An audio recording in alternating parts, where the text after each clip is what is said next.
রাতের আকাশে ঘটতে যাচ্ছে এক বিরল জ্যোতির্বৈজ্ঞানিক ঘটনা, যার নাম প্ল্যানেট প্যারেড।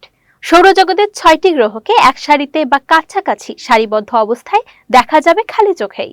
এমন দৃশ্য খুব ঘন ঘন দেখা যায় না, তাই এটি নিয়ে আকাশপ্রেমী ও জ্যোতির্বিজ্ঞানীদের মধ্যে তৈরি হয়েছে ব্যাপক আগ্রহ। বিশেষজ্ঞরা জানিয়েছেন, সূর্যাস্তের পর পশ্চিম আকাশে প্রথমে চোখ পড়বে উজ্জ্বল শুক্র। এর সঙ্গে সারিবদ্ধভাবে দেখা যেতে পারে বুধ, মঙ্গল, বৃহস্পতি, শনি এবং দূরবর্তী ইউরেনাস। এর মধ্যে কয়েকটি গ্রহ খালি চোখে স্পষ্ট দেখা গেলেও ইউরেনাস দেখার জন্য দূরবীন প্রয়োজন হতে পারে। জ্যোতির্বিজ্ঞানীরা বলছেন, গ্রহগুলো বাস্তবে এক সরল রেখায় না থাকলেও পৃথিবী থেকে দেখলে একই লাইনে বা কাছাকাছি অবস্থানে মনে হয়। এই দৃশ্যকেই বলা হয় প্ল্যানেট প্যারেড।